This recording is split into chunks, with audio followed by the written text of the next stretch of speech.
역대하 29장 1절에서 11절까지입니다. 히스기야가 왕위에 오를 때에 나이가 25세라. 예루살렘에서 29년 동안 다스리니라. 그의 어머니의 이름은 아비야요 스가랴의 딸이더라.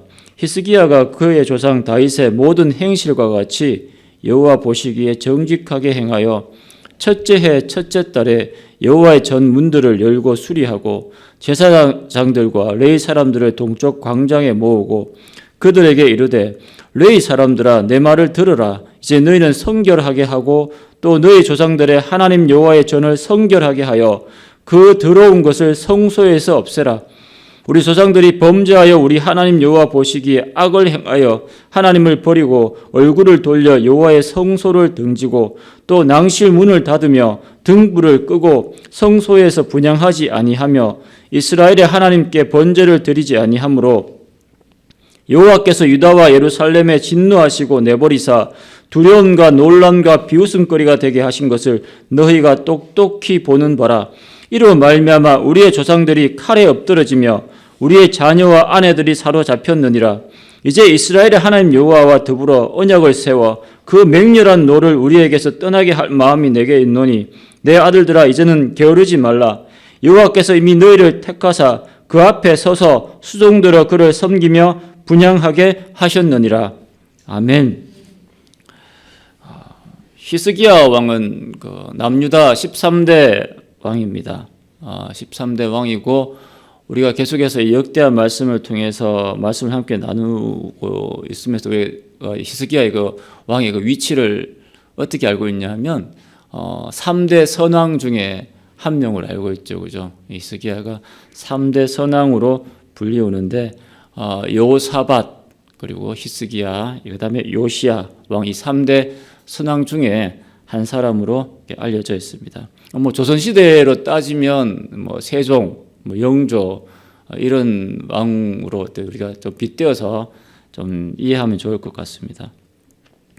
이 3대 선왕들의 어떤 그 특징 중에 하나가 뭐냐 하면 우상 타파 그리고 성전 회복, 말씀 회복 이런 영적인 어떤 회복들을 어떤 국가적인 차원으로 어떤 개혁적인 차원으로 끌어올렸다 하는 그런 의미에서 굉장히 3대 선왕으로 어떤 불리는 어떤 그런 것을 볼 수가 있는데 이러한 것을 볼 때에 하나님께서 또한 또 우리 인생에 있어서 봤을 때 가장 중요하게 생각하는 것이 무엇인지를 알 수가 있습니다. 하나님께서 우리 인생에 있어서 가장 중요하게 생각하는 것이 무엇이냐? 그 성전 회복과 어떤 이런 우상 타파와 어떤 말씀 회복하는 어떤 이러한 왕들을 굉장히 중요하게 생각하고 높이 이렇게 올리는 걸 보면 하나님께서 우리 인생에 있어서 가장 중요하게 여기시는 것이 무엇이냐? 그것은 바로 하나님과의 관계입니다. 하나님과의 관계가 가장 우리 인생에 있어서 중요하다라는 것을 우리가 엿볼 수 있습니다. 그러니까 하나님과의 그 관계가 깨어진 것, 그리고 하나님과의 어떤 관계에 있어서 어떤 우리와 하나님과의 관계를 가로막고 있는 것, 방해하는 것, 이런 것들을 성경에서는 죄라고 이야기하고 있거든요. 그만큼 하나님과의 관계를 가로막고 있는 것들을 죄라고 정의할 만큼 어떤 하나님과의 어떤 관계가 중요하다 하는 것을 우리가 잘 알 수가 있겠죠. 오늘 나오는 이 히스기야 왕도 마찬가지입니다. 가장 본질적인 핵심적인 사항을 그는 꿰뚫어 봤거든요. 국가를 이끌어갈 때에 가장 중요하게 생각하는 것이 무엇이고 가장 초석으로 삼아야 될 것이 무엇이냐, 그것은 바로 하나님과의 어떤 관계라는 것이죠. 그래서 저는 오늘 새벽에 이 히스기야 왕의 어떤 개혁적인 차원을 다시 한번 우리가 논하면서 예배를 회복하라 하는 제목으로 말씀을 함께 나누기로 합니다. 하나님과의 관계에서 가장 중요한 것은 예배라고 이 히스기야 왕은 봤다라는 거죠. 그래서 예배 회복 그러면 히스기야 왕을 떠올릴 수 있다 하는 얘기입니다. 첫째, 예배를 회복하기 위해서는 예배에 대한 철학이 있어야 됩니다. 예배에 대한 철학이 있어야 돼요. 제가 이렇게 좀 고상하게 표현을 했는데 뭐냐 하면 우리가 그저 막연하게 주일날 이렇게 오고 뭐 이렇게 수요일날 와서 설교 말씀 듣고 이런 차원의 어떤 것이 예배라고 생각하는 경향이 혹 있을 수 있거든요. 그런데 그러한 차원의 어떤 예배가 아니라 성경에서 말씀하시고자 하는 그 예배가 무엇이고, 또 예배가 우리 삶에 어떤 영향을 끼치고, 또 예배를 드리지 않았을 경우에 어떤 일이 벌어지는지, 어떤 그 모든 것들을 우리가 좀 통칭해서 내가 나름대로 그 예배에 대한 어떤 정의 내린 것들, 어떤 생각들, 그런 관점들, 이 모든 것들을 어떤 포함해서 어떤 예배에 대한 나만의 어떤 그런 철학들이 있을 때에 우리 예배를 어떤 회복하고 또 예배를 소홀하지 않는 어떤 그런 태도를 만들 수 있다 하는 의미에서 제가 예배에 대한 철학이 있어야 합니다 하는 좀 고상한 표현을 좀 써봤습니다. 이 히스기야 왕 같은 경우에는 여기 보시면 6절 보겠습니다. 6절 보시면 우리 조상들이 범죄하여 우리 하나님 여호와 보시기에 악을 행하여 하나님을 버리고 얼굴을 돌려 여호와의 성소를 등지고 낭실 문을 닫으며 이렇게 됐습니다. 등불도 끄고 하나님께 번제도 드리지 아니했다 그랬거든요. 그러니까 이 히스기야 왕에게 있어서 이 예배란 무엇이냐 하면 하나님을 찾는 거죠. 하나님을 버리고 얼굴을 돌렸다라고 얘기했기 때문에 예배는 하나님을 찾고 하나님을 향하여 얼굴을 돌리는 행위를 어떤 예배라고 생각을 했을 수 있다는 얘기죠. 그러니까 이 히스기야 왕 같은 경우에 있어서 어떻게 하면 우리 백성들을 하나님께 더욱더 나아가게 만들고 하나님을 찾게끔 만들고 하나님의 어떤 얼굴을 구할 수 있는 어떤 그것이 무엇이냐 했을 때 바로 예배만큼 중요한 것이 없다라는 것을 이 히스기야 왕은 깨달았다는 얘기입니다. 자신만의 어떤 나름대로 예배에 대한 어떤 그런 정의 내리는 것이 있었다 하는 것을 알 수가 있습니다. 많은 사람들이 우리 교회 다니시는 분들, 그죠? 특히 아니면 뭐 세상 사람들도 마찬가지예요. 예배에 대해서 어떻게 생각하냐 하면 주일날, 일요일날 교회 가서 목사님 설교 말씀 듣고 좀 마음에 좀 위로와 좀 평안을 좀 찾고 싶다. 그런 의미에서 예배를 굉장히 많이 생각을 해요. 거의 뭐 이렇게 질문을 해보면 그렇게 어떤 예배를 접근하는 분들이 굉장히 많습니다. 아니야, 내가 좀 은혜를 못 받아서 그래. 좀 은혜를 좀 받아서 좀 영적인 힘을 좀 회복했으면 좋겠어. 이런 의미에서 또 예배를 생각하시는 분들도 있습니다. 대다수 사람들이 예배에 대해서 이렇게 정의를 내리고 예배에 대한 어떤 그 철학을 가지고 있는 한 예배에 대한 어떤 그 태도가 잘못되어 있다라는 것을 우리가 알 수가 있죠. 예배는 근본적으로 드리는 겁니다. 예배는 드리는 거예요. 받는 것이 아니라 예배는 드리는 게 예배입니다. 예. 내 것으로 하나님을 높이는 거예요. 내 것으로. 그러니까 어떤 찬양과 기도와 열정과 나의 에너지와 시간과 나의 물질을 하나님 앞에 드리는 행위를 예배라고 하는 겁니다. 우리는 예배 그러면 받는 걸 굉장히 생각이 많이 떠올리잖아요. 은혜 받고, 그죠? 좀 힘을 받고, 위로를 좀 얻고, 이런 차원에서. 그러다 보니까 예배에 대한 어떤 이러한 철학과 생각이 좀 이렇게 조금 잘못되어 있으면, 우리가 수동적인 자세가 된다는 얘기죠. 예배에 대해서 이렇게 앉아서 콘서트 보듯이, 영화 관람하듯이, 그리고 예배 끝나고 나면 별표 3개. 아니야, 오늘은 별표 2개 같은데. 아니, 오늘 정말 너무 감동적인 예배여서 별표 5개. 이런 식의 어떤 예배를 생각하는 경향이 있을 수 있다는 얘기죠. 우리가 하나님 앞에 막 드리고 하나님을 기쁘게 해드리는 어떤 이런 차원으로 예배를 생각하면 예배가 끝났을 때 내가 하나님께 제대로 된 예배를 드렸을까? 이런 고민을 하게 되는데 내가 예배에 대한 잘못된 어떤 그러한 철학을 갖고 있으면 예배를 어떤 받는 수준, 어떤 수동적인 자세에서 예배를 생각해 볼 수 있다는 얘기죠.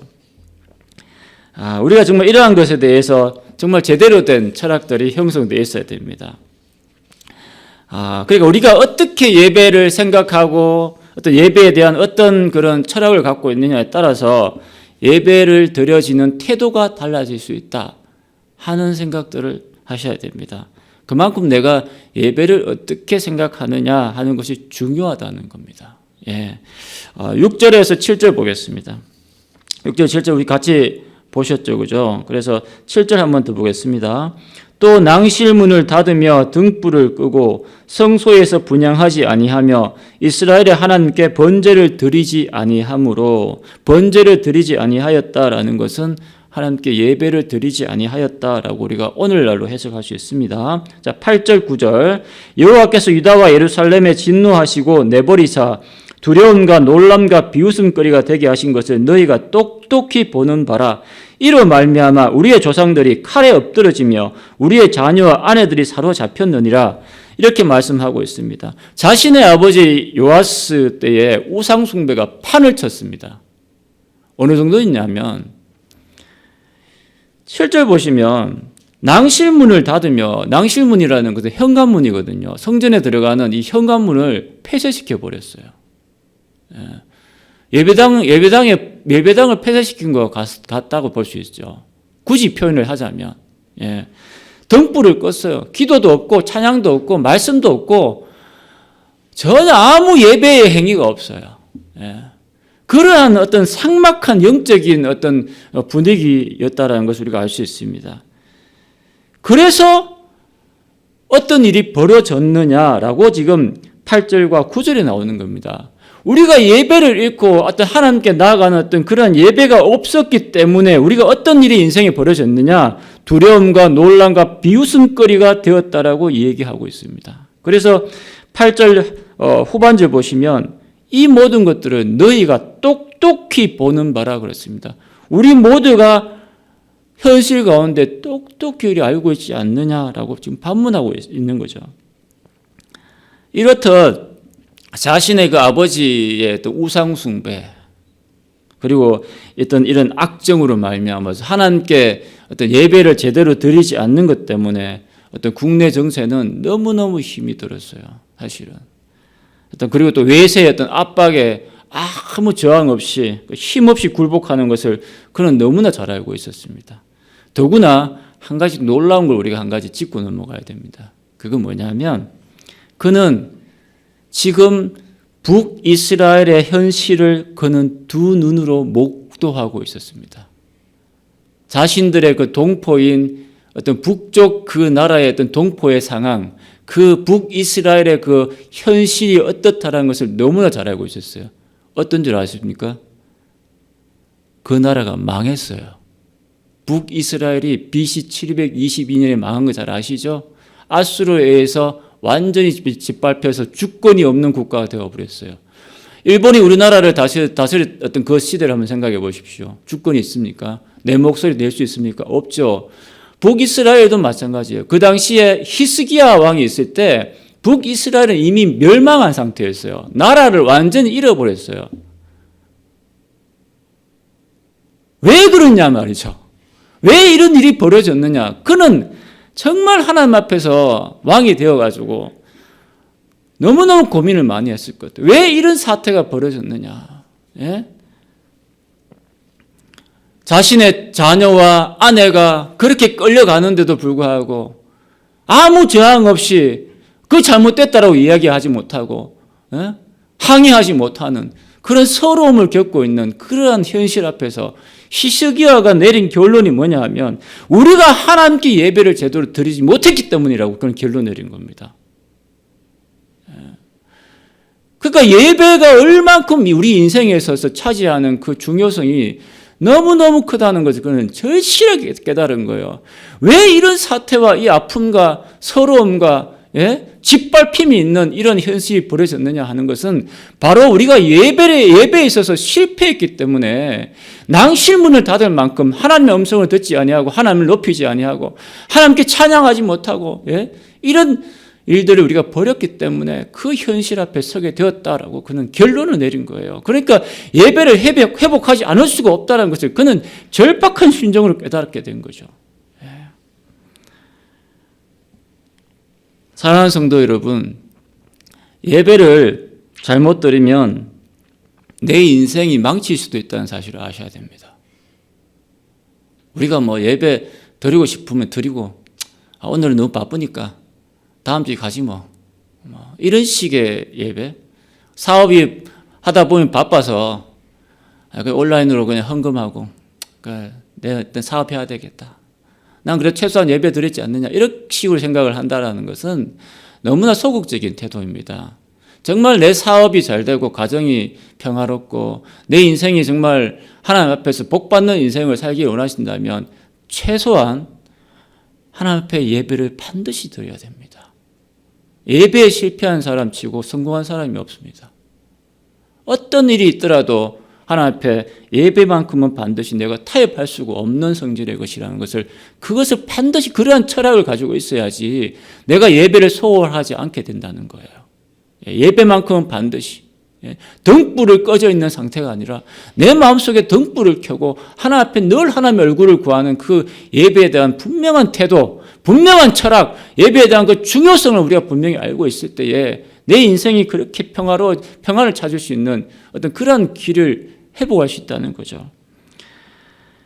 서두의 어떤 그 경우에 우리 여러 왕들을 계속 이렇게 참 우리가 말씀 함께 나누고 있는데, 단적인 한 가지 예를 제가 나누고 싶어요. 지나간 왕이지만 우시야 왕입니다.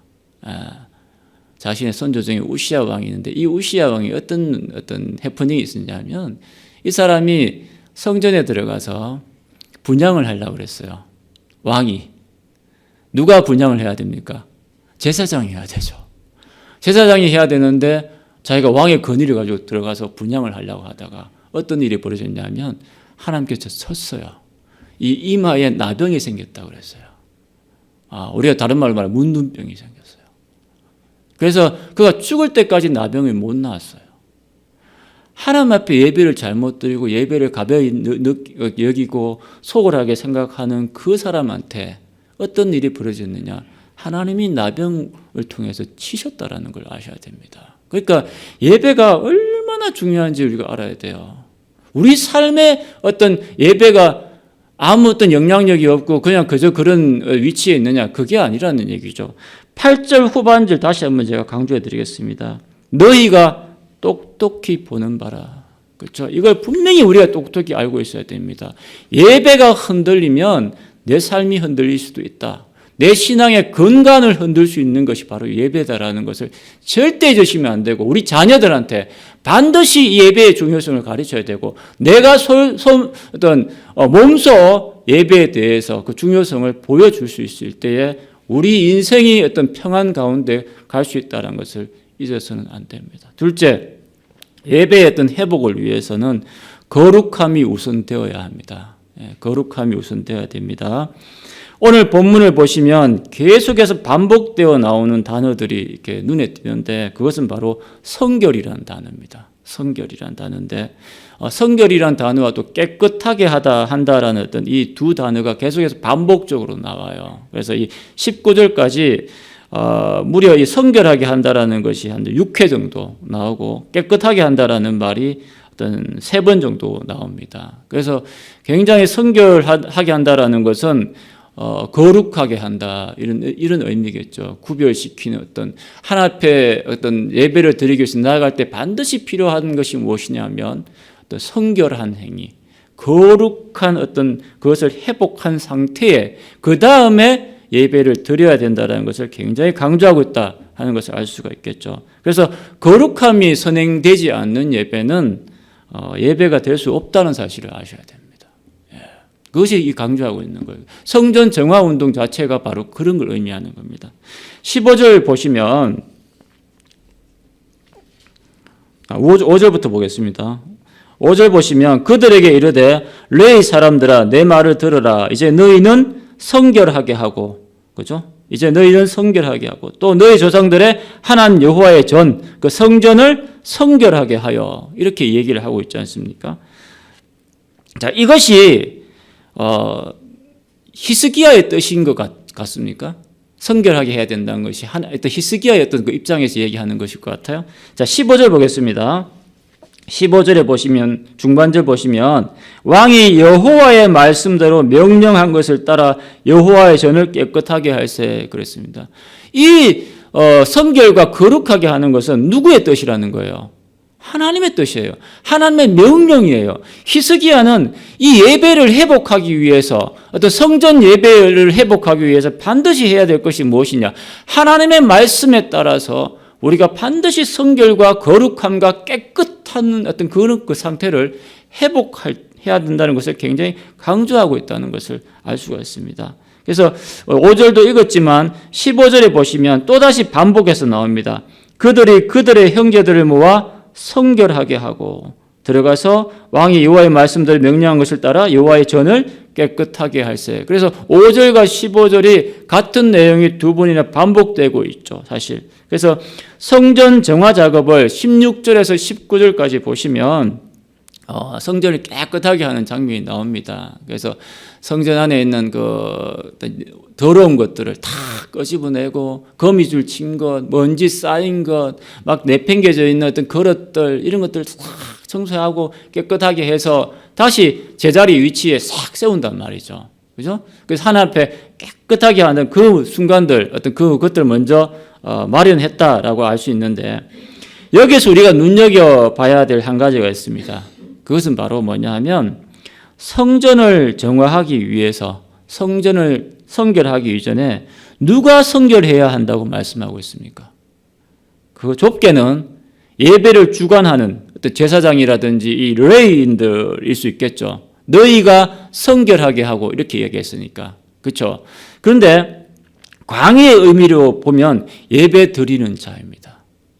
예배자가 먼저 하나님 앞에 거룩한 삶을 회복해야 거룩한 어떤 예배가 될 수 있다는 것을 의미하는 거죠. 그러니까 예배에 있어서 굉장히 중요한 한 가지는 뭐냐면 예배자입니다. 예배자가 그만큼 중요한 거예요. 예물보다 더 중요한 것이 예배자입니다. 하나님 앞에 정말 이 한 주간을 어떻게 내가 살아왔느냐 하는 것에 따라서 내가 주일날 드리는 예배가 하나님 앞에 연락될 수도 있고 연락되지 않을 수도 있다는 얘기입니다. 정말 어떤 우리가 세상 살다 보면 얼마나 시험과 유혹이 많아요. 그 와중에 막 깨워서 거룩함을 유지하기 위해서 몸부림치면서 그렇게 살다가 주일에 탁 나왔는데 그 예배가 어떻겠습니까?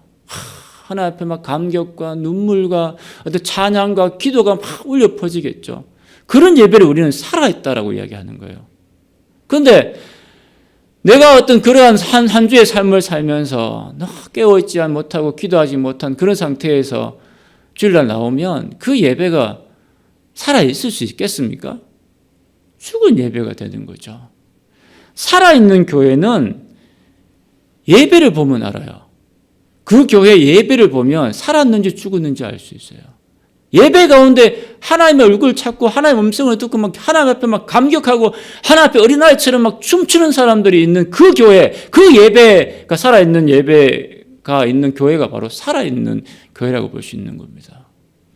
지금 현재 이 남쪽 유다, 이스라엘을 한번 보십시오. 예배가 살아있습니까? 예배가 다 죽었잖아요. 그러니까 하나님 보시기에 죽은 나라예요. 죽은 나라.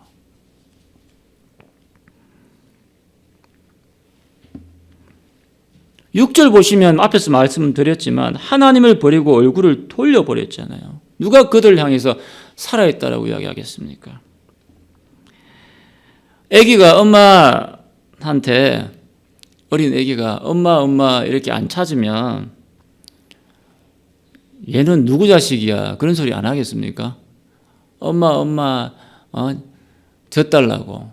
예? 그렇게 얘기할 때에 그 엄마가 아기를 보고 내 새끼구나 이렇게 할 수 있는 거지. 애가 눈만 멀뚱멀뚱하게 떠가지고 엄마인지 아줌마인지 구분도 못하고 엄마 찾지도 아니하면 얘는 지금 누구 뱃속에서 나온 자식이야 라고 반문 안 하겠습니까? 우리가 하나님의 자녀면 하나님 앞에 나와서 간절하게 하나님 찾고 부르짖고 하나님 높이는 그런 삶이 되어야 된다는 얘기죠. 이것이 바로 예배라는 겁니다. 그래서 예배를 회복해야 된다는 것이 얼마나 중요한지 우리가 오늘 히스기야 어떤 말씀을 통해서 우리가 알 수 있지 않습니까? 그래서 내 인생도 한번 돌아봤으면 좋겠어요. 내가 정말 하나님 앞에 얼마나 간절하게 하나님을 찾고 얼굴을 구하고 음성을 듣고자 하는지, 어떤 그런 삶의 몸부림이 어떤 그 예배가 바르게 세워져 있는지 한번 돌아보는 그런 새벽 시간이 되었으면 좋겠습니다. 기도하시겠습니다.